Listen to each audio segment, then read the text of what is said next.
Let me invite. Hold on. Let me see. All right.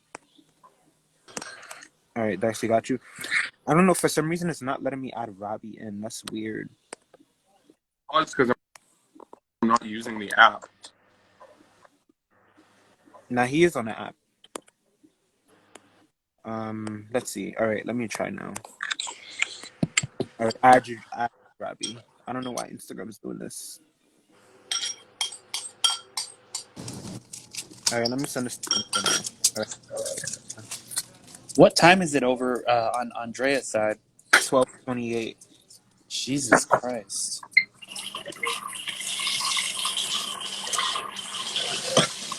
BGC obsessed. I'm gonna add you in once Robbie. Oh, Andrea's here. Once Robbie gets his questions, like 5 questions in, I'll add you in. BGC obsessed. All right, let me add you, Andrea. All right, I invited you. That is awesome. That is so dope. All right, guys. So we're gonna interview an OG from Bad Girls Club season 2. Oh my Andrea. God, she's gorgeous. Hi, can you hear me? Hey, Yeah. Yes. Hi. Hi. How's it How are you going? doing today? Does that still work okay? Yeah. Yeah, that's better. Yeah. Is that okay? Yes. Great. Hi. Hey. How are you Hello. doing today? Good. How are you? We're doing good. We're excited to talk with you. Thank you. Yeah, it's nice to talk to you. Can you tell me what your names are again? I'm Robbie. I'm Darcy. Robbie and Darcy? Yeah. Yeah. And I'm BGC Positivity T. So let's jump into this. Yes. How did Bad Girls start for you? Like how did this even come up? Yeah, so at the time I was living in Portland and I was just hanging out with, people that I would party with. One of them was really into modeling and she would audition for a lot of shows. She would always take me with her. So we went to the top model together. And then I think she actually told me we were trying out for Real World at the time. And then she took me to an audition and it turned out to be for the Bad Girls Club. So that was actually how that started. Because you were a replacement. So how did the casting process for that work? Yeah, like how did that work? Yeah. Yeah, well, I think it's just for, any reality TV show, if they pitch a concept, they do statewide castings, they go to local towns. I think ours was like in a Best Western in Portland. And, they bring a bunch of people in, they ask you questions, and then it's just kind of like any process where it's like a bracket, like people kind of move up in the bracket, like you get a call back, now they want you to submit a video, now they want you to fly to LA, now they want you to go and do this other audition. And then, they let me know pretty early on that I wasn't going to make the first round. And I didn't really have my heart set on it. So I was just okay with that. And then the producer of the show called me back and she said, well, we've actually had someone leave. If you're still interested, let me know. And I was like, well, yeah, absolutely. I'm in Portland, Oregon. I'm not doing anything else. Yes, I want to come to LA. That sounds great. So yeah, that's kind of how it happened. So what was your first impression of the girls in the house? Oh my gosh, scary. Honestly, they had really big personalities. I was intimidated. I definitely knew that I was going into something where they had all had kind of an established rhythm and a flow. And, as a person going right into that, you don't really know the dynamics that have come before. So it was definitely intimidating. How long were you in the house with Genovese for very long? No, I think I was in the house with Tanisha for like 3 days, honestly, and then she got kicked out. Yeah, it was not very long. So what was your thoughts on the whole process of like the bad girl jobs and stuff like that? Did you think there was a point to that? Not really. I mean, I was pretty new to LA and LA culture. I've now lived in LA for the better part of a decade, so I have the insight of somebody who's been here for longer at the time. Yeah. I got off the plane, they took me to the valley, and the next day we go to this like job. And Genovese was actually like, even though the show kind of shows her as being feral in a sense. She's actually very smart and told me right away kind of what was happening. She said, this is not a real job. They probably found this guy off Craigslist, just like they found the rest of us. I don't even think he has a company. He throws parties. The whole point of this is just to have him meet other girls, and it's kind of gross. You know, at the time, it's like, I was like, all right, whatever. I'm here to have fun. The beef with you and Darlene, did that, because I watched your season like a long time ago, and I kind of started watching it again here. So, like, where did that really stem off from? I think it was just a personality clash, honestly. And I think Darlene, by the way, I think is a very, very sweet person. And I think that she has grown a lot and evolved a lot in her life. She's, you know, one of the only people that I've had any contact with in the last year. Okay. No, you're fine. Okay, you're balanced on like a big succulent right now. So let's see how this works. I think that she's a sweetheart, but I think at the time, she had an expectation of who I think she wanted me to be. You know, I think that she wanted me to be, you know, sort of like a person more like herself. And then when I wasn't that person, it was, you know, the expectation, I think, was the thing that was pointing to her. And I think that's where there was a personality clash. But, you know, I don't hold anything against her. I don't think she holds anything against me at this point. I think we've all kind of moved on from it. All right, my last question before I have to get off. Would you have done the All-Star battle if you were offered it? Depends on when you asked me. I am, you know, in my late 30s at this point. I have a job as like a licensed professional counselor, and I think it would probably not reflect well on my company if I did that. Right. 5 years ago, you know, when the stakes weren't high, maybe, Okay. but at this point in my life, no. All right. Well, I appreciate you talking, me getting to talk to you and stuff like that. Yeah. Thank you. Yeah, of course. Thank you. You're welcome. We'll talk to Robbie, and then we'll take over with you, Darlen. So, okay. So when they cast you as a replacement, you were told you wouldn't make the first round, right? How long did they give you when they called you and are like, hey, do you want to come? Like, how long was that time? Man, you're asking all these like timeline questions from something 15 years ago. I want to say it was like pretty instant.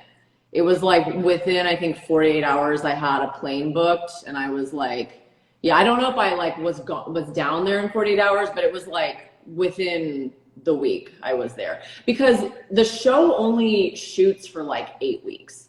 You know, it's like at least at that point in time, it was a really, really quick turnover. I mean, some of these reality shows, people are living together for months, 6 months at a time, right? This one was really, really fast. So I think it was like once Lyric was gone, they needed somebody in there like right away. So I think it was quick. So we've got BGC Obsessed has joined now as well. Hi, BGC Obsessed. Hey everyone, how's it going? Sorry, I'm here at work, but I'm just here. I'm listening to y'all, and I'm very thankful, Andrea, that you gave us this opportunity. So don't mind me. I'm just in the room, so hopefully some of my followers can join, and we'll get you more out there. So let's do a little, like, it's not really a game, but let's just kind of name off your castmates, and then, you know, give us your thoughts or whatever you'd like. So let's start off with Naveen. My thoughts on Naveen. Yeah. Stories, thoughts, anything you want to share. Yeah, I think Naveen, you know, she's a media personality, or at least she was at the time. I think she was Egypt there was like a radio show up in Portland. So I had actually known who she was ahead of time.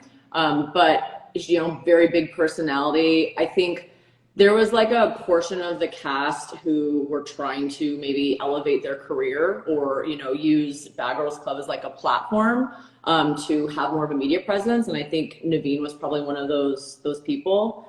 So I think she definitely, you know, had a ambition and a character that she was playing. I don't know if I ever would say that I got to know the real her. You know, we weren't really that close.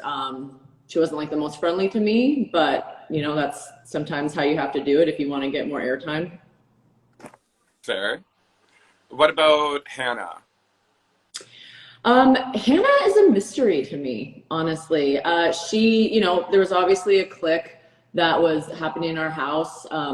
At first, I just kind of assumed that she was a mean girl that I had gone to high school with. I felt like I had kind of met that personality type before. But as the show continued, she was actually one of the few cast members that took an interest in my eating disorder that I had been struggling with at the time. And I felt like that was genuine. I felt like she actually was trying to understand it and understand what was going on there. Haven't heard anything about her, kept in touch with her since then. So yeah, she's kind of like a black hole to me now. And what about Cordelia? Oh, Cordelia. I really loved Cordelia. Yeah, she was probably the person that I, absolutely connected with the most. It's a shame everything that happened, that went down in our whole, fight with my live journal. It was really shitty. I felt, really bad that I had lost a friend in that. She and I ended up actually reconciling after the show. We even worked together very, very briefly. And so I felt like that had all been resolved by the end of it, but I don't know what happened to her. I heard something about her going to Southeast Asia, and then I never heard anything after that. I don't really think she's online. I haven't been able to find her. I haven't really tried. Oh yeah. I heard she kind of disappeared off of the social media. Yeah. Nothing to do. It was, she had this really intense trauma with being in pornography, and I think that being again kind of online and sort of having to have her presence shown so intensely and vulnerably, I think was also really triggering for her, and I think it caused her to just kind of pull away from all of that completely. Yeah. Speaking of Cordelia, I'll DM you privately about her.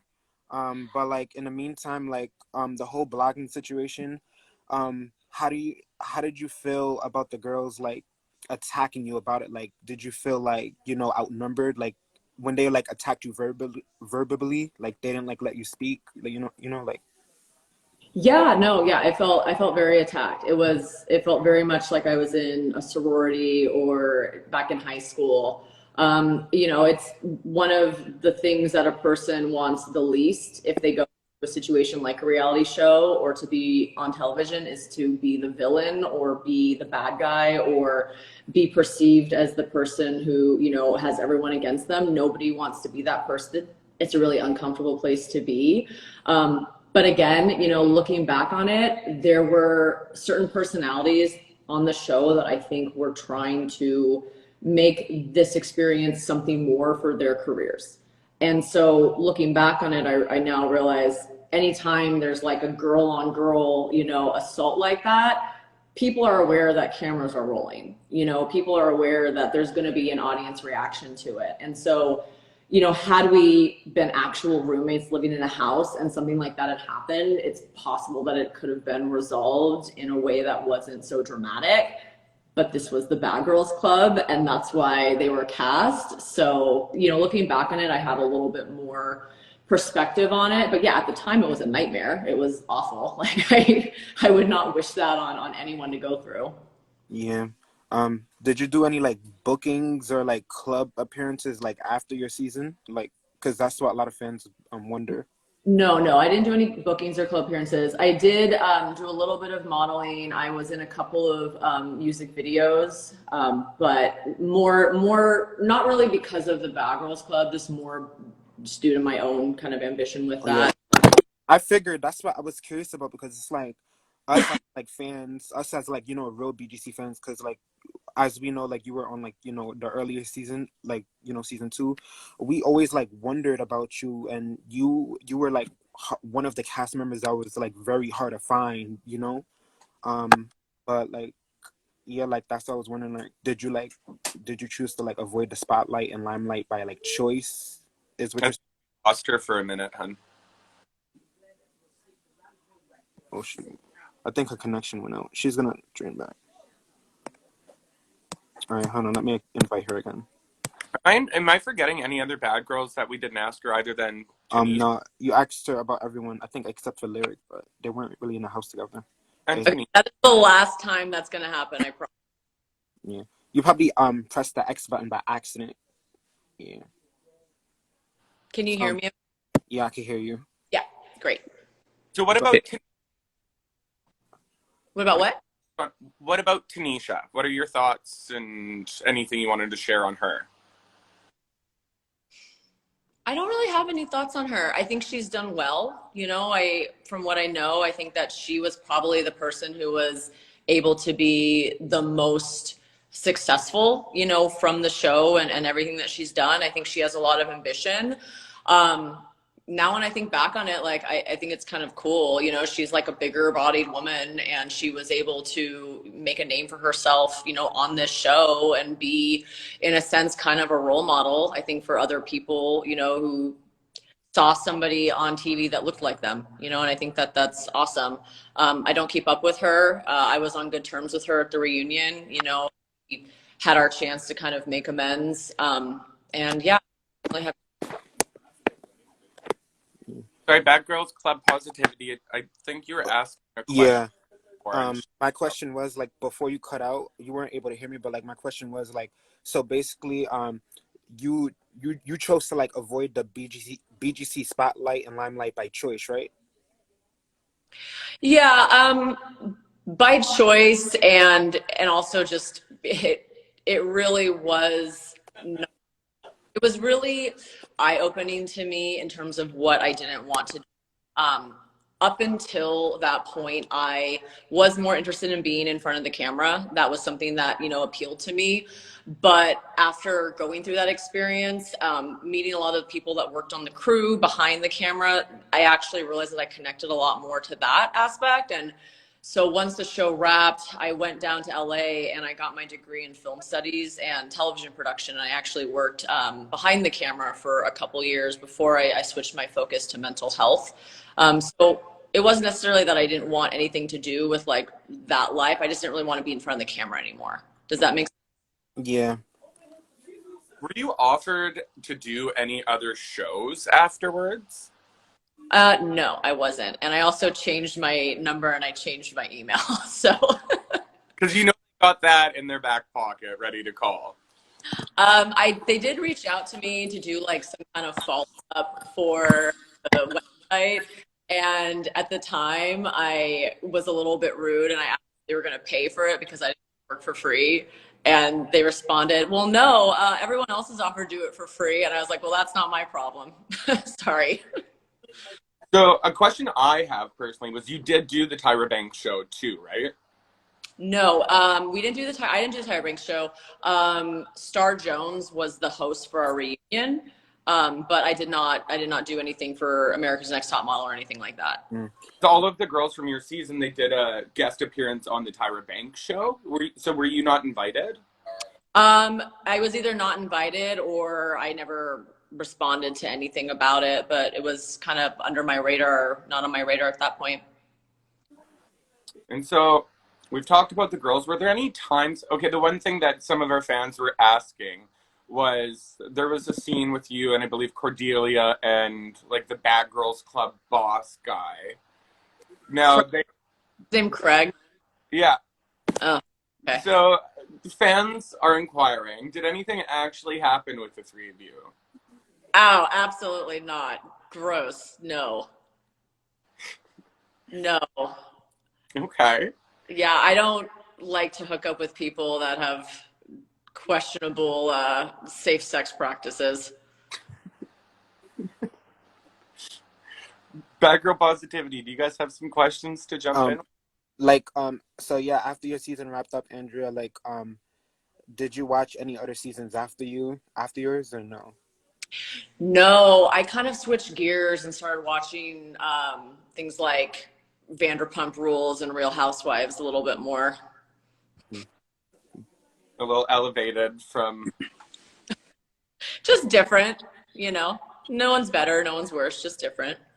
Have you heard about like Tanisha's success? Because like you know, out of your season, like I don't know if you're aware of this, but like, you know, Tanisha had got the most success in a way, like in regards to like, you know, being called back for more spinoffs. Like she became the host for the reunions and stuff like that. So how do you feel about that? Like I think it's great for her. I just saw a friend of mine join. Hi, Ashley. Sorry. I think it's great for her. You know, like I said, there was definitely personalities on that show who I think wanted to be media presences. You know, they wanted to be like an Andy Cohen. They wanted to be a Tyra Banks, and that was not me. So anybody that was able to turn, you know, a small reality show like Bad Girls Club into something so monumentous for their career is incredible, and I applaud them for it. You know, I feel myself, Cordelia, I feel like we were not really there for that. I think we more wanted to have kind of an experience and do something that just seemed really fun and really unique and cool. And I didn't really want anything more from it after that at that point. But anybody that was able to, like, great, you know, happy for them. Were you, oh, sorry, were you there for the Genevicia and Tanisha fight? Which one? Okay, because it looks like they only aired one actual physical altercation between them. Was there more than one? Well, there was also the one that happened at the reunion. So, Right. yeah, so there was that one. And then I don't think if there was like one on the show, I don't know if I was there for that. There was definitely shouting, but I think at that point they had kind of moved on. Okay. Yeah. So moving towards the reunion, how are you feeling going into that? Like, did you want to go? Were you contractually obligated? You know, what was your vibe? What were your thoughts? No, the producers were really, really cool. There was never a sense that like anybody was actually going to get in trouble for leaving the house early or for not going to the reunion, and nothing like that. But I was excited to, you know, I felt like I had ended my experience there on such a sour note, that I wanted a chance to kind of, you know, see everybody again and maybe put some stuff to rest. So yeah, I was excited. I mean, you know, anyone's going to be nervous going into a situation like that. I'm a human with a nervous system, but I was looking forward to it, I think, more than not. Was there any, like, did you film with other girls in the room, like, as you were all getting ready, like they did in later seasons? Or were you kind of kept to your own before you came on stage? Oh, well, yeah. I think me and Cordelia were hanging out together because we got along. We actually roomed together in the hotel room when they flew us back down to LA for the reunion. And I think we were actually like taking shots of vodka, trying to calm our nerves before going on. So, like, jumping into the reunion, you come on stage, and clearly Darlen's got, like, a problem with you. Yeah. And at one point, she kind of looked like she was going to try and fight you. What were your thoughts on that? Did production super step in? No, I don't know if anyone stepped in. Where there was a moment, nobody was here for this because we hadn't even left the hotel yet. There was like a moment when she tried to attack me in the lobby of the hotel we were staying in, and only the girls were around. But at that point, like, so much time had passed that it just felt unnecessary. Like, it didn't feel like we even needed to continue that. You know, I felt like her anger towards me was about something else. And so then going into the reunion, it just kind of felt like, well, she's already had her chance to like punch me in the lobby and she didn't do it. So I'm kind of assuming that's not going to happen at this point. Yeah, that's understandable. Do you have any regrets in regards to like BGC? Like, do you ever regret being on the show, or you appreciated the opportunity, right? Like, I mean, I think if anyone that says they don't have regrets in life about things done, I think it's naturally human to have regrets. And are there things I wish I had done differently? Like, absolutely.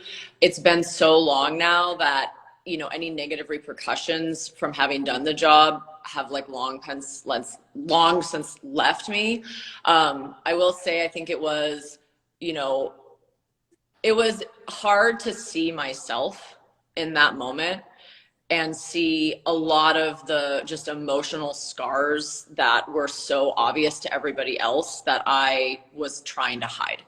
You know, for example, my eating disorder was really bad, and looking back on it, it's really evident.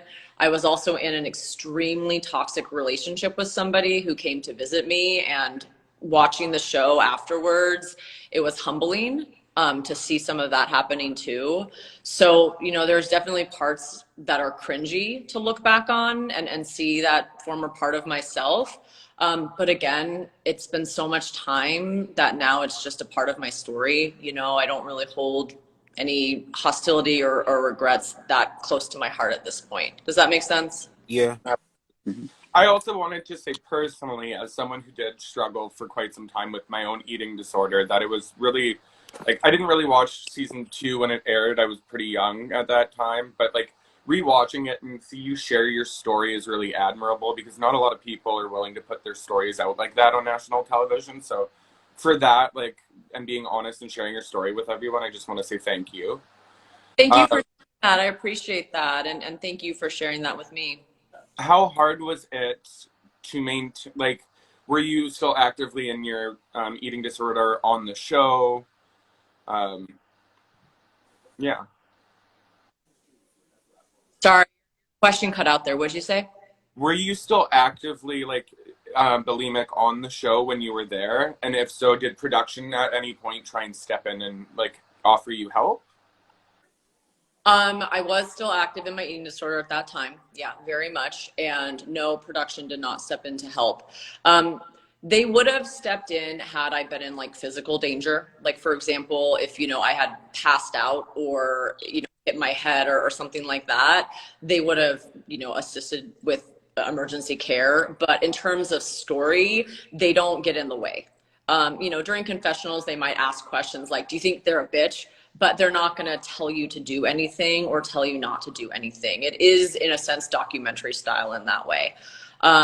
You know, they did put a disclaimer on the episode where it talked about reaching out for help, which is, you know, encouraging, but no, they didn't stop me. After the show aired, I actually went and got serious professional help, and that was through an outpatient treatment center in Sacramento. And that was life-changing and really put me on a good path after, you know, everything that I had gone through. You look beautiful, by the way. Absolutely, like, radiant.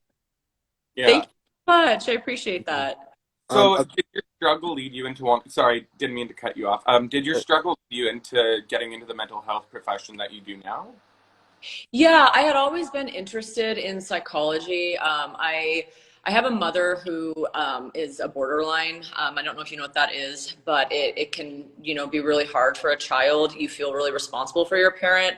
And she also really struggled with substance use when I was younger. And so I had always, you know, been interested in psychology. I wasn't exactly sure why, but I had always been. For green film, for a little bit, wasn't, you know, the place I wanted to be. So I decided to go to grad school, and I did a focus on, you know, eating disorder work, but then my actual real, you know, passion now is working with women who are sufferers of sexual abuse and trauma. So I do a lot of trauma-based therapy for, you know, primarily women who have gone through some kind of an assault. That's the focus I have now. That's amazing. Thank you. How was the like, you know, like Cordelia and Tanisha's argument in the kitchen? How was that, like, in person? Like, was it like a lot, like, super overwhelming, or no? Like, the argument in the kitchen. You'll have to remind me again. When Tanisha was like, pop off, that argument. You know, I wasn't there for that. Yeah, the pop-up stuff all happened for me. All the like sticking like bottles of salad dressing in your butt and like stuff like that. Like, I wasn't there for like any of that stuff. So those girls were wild on that season. yeah. I mean, I don't know if you've seen any of our interviews prior, but we recently actually interviewed Lyric from your season. I watched that one. Yeah. And she told us those girls did a couple like crazy things. Like, yeah, all of that stuff happened. And again, like, the producers don't tell you to do anything. Like, that was all coming from themselves. how much were you guys paid? Because I was told, like, we've interviewed a few people, and I was told that you guys were paid a lot more in the earlier seasons than they were in the later seasons. So, like, were you just given a weekly allowance?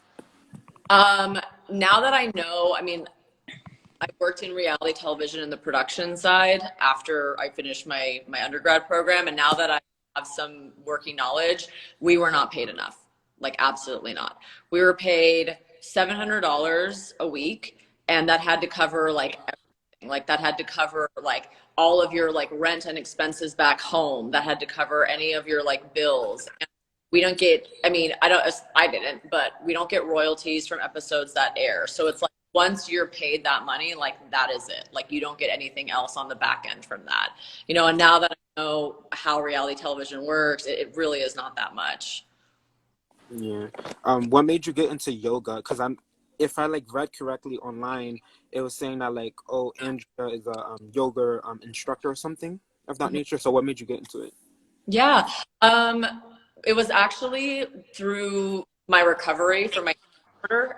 There was a yoga instructor that worked at the treatment facility that I went to, and the yoga classes it was one of the first times where I was doing exercise, because it wasn't just to, you know, burn calories or feel to eat. It was to feel good in my body. And it was just a really transformative thing. And I wanted to share that and to do that. And I had always been, you know, into dance and into art forms and expression, and being able to choreograph a yoga class and then pick out a playlist and then share that with people and have them do it is an incredibly rewarding thing.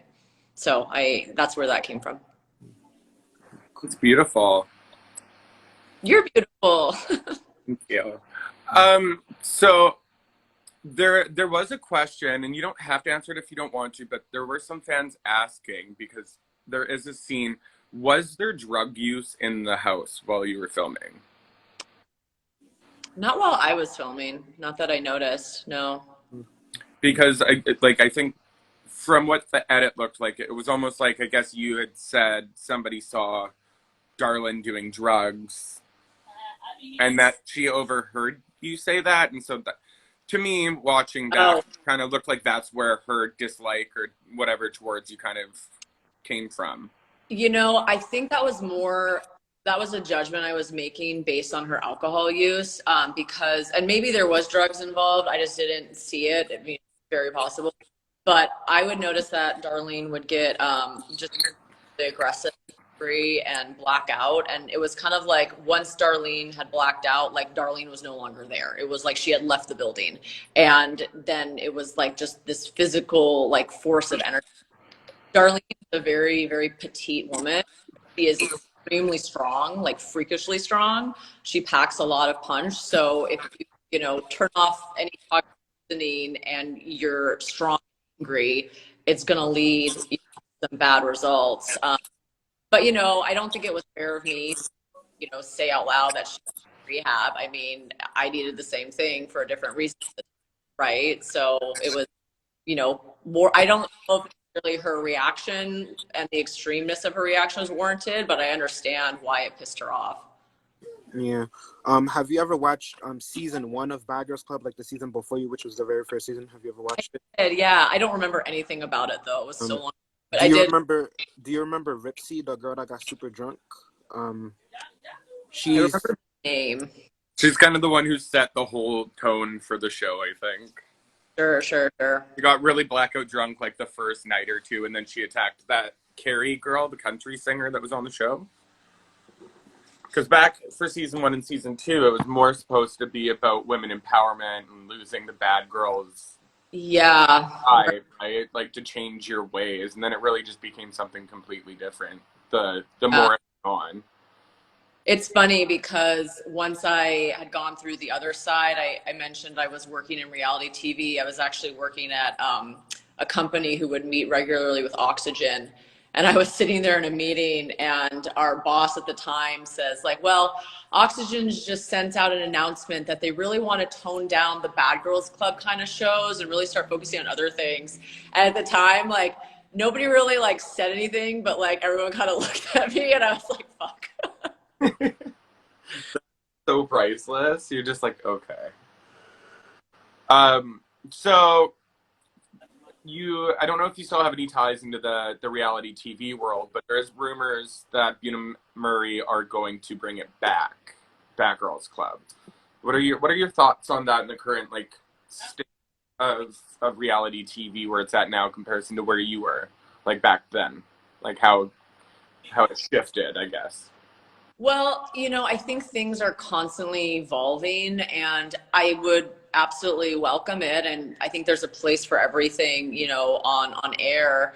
I think that they would have to do something maybe a little bit different, to bring about a new kind of fresh spin on it. I think just putting people in a house and watching them fight is kind of old. It's not really the standard anymore. I feel like now shows more follow like situational things, like I mentioned earlier, like Vanderpump Rules, right? Like it's not just people in a house fighting, it's like their whole lives. And I think if you're going to do the show again, you'd probably have to expand on it in some way, just to make it feel more relevant and more fresh. Yeah. Another question I had is like, because our page revolves around mostly positivity, hence our username. But like, what is your advice to like some of the bad girls that go through and like suffer through like online bullying? Like, for example, there's still girls that receive hate from the show that from their actions that are a decade old. Like, like what are your advice to them? Like because fans can be very toxic, like sending death threats to the girls or whatever. Like, they still receive hate for stuff they did like 10 years ago. So like what is your advice to them in regards to that? Like, yeah. P.S. I have a client in a few minutes, so this is going to be my last question. But I think that's a really important point that you bring up. I definitely suffered some, hate mail and people saying things about me online. But one thing about social media that I think needs to be stressed more is that you are in complete control of your social media. You get to decide your filters, you get to decide what you're following, and it is like food for your brain. If you're only going to submit yourself and your brain to images of women's bodies or, people talking horribly about each other, that is what your mindset is going to be. And, I think that a certain amount of hate mail and stuff like that is probably illegal, but if you're experiencing that, turn off your social media. Change your phone number, change your email, like start yourself over. Like it is the one place in this world where you have 100% control over what you see, what you watch, what you hear. That is in your control. You do not need to read the bad things that people say about you. Most people in this world are not going to love you. That's just the reality. Some people are. If you're on a platform like a show, you're just subjecting yourself to a higher percentage of all of that happening.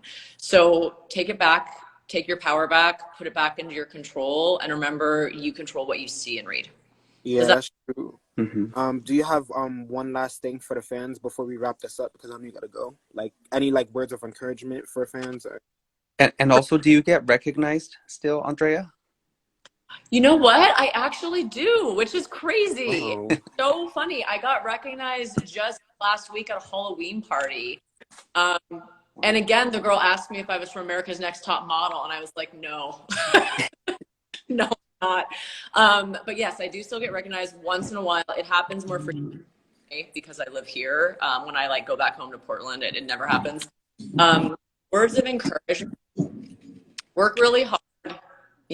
Don't fall back on things like your looks necessarily. Don't fall back on things that are shallow in nature. Find something that makes you feel happy and work really hard at it. And don't be afraid to be bad at something, because the only way you get better at something is by being bad at something. Yeah. True. Oh my gosh. One last question. How did you meet the love of your life? Because I seen like pictures of you getting engaged or something, whatever it was. Or... Yeah, my ring. Oh yes. Wow. Well, that's beautiful. Oh my God. Isn't that sexy? Is that like an amethyst? That is so beautiful. It is, yeah, it's an amethyst. That's so pretty. My boyfriend loves amethyst. I'm gonna have to screenshot that and send him a picture. We met at a bar on my 30th birthday. He was 23 at the time. Get it, mama. Wow. All right. It's been so wonderful talking to you guys. You guys are amazing. Thank you for everything that you're doing. I really appreciate it, and I feel honored to be remembered all this time later. Thank you for joining us. Thank you so much. Thank you. Thank you again for your and sharing Thank with us. you. We'll be in touch, all right? Okay. Bye. All right. Take care. Thank you. Great.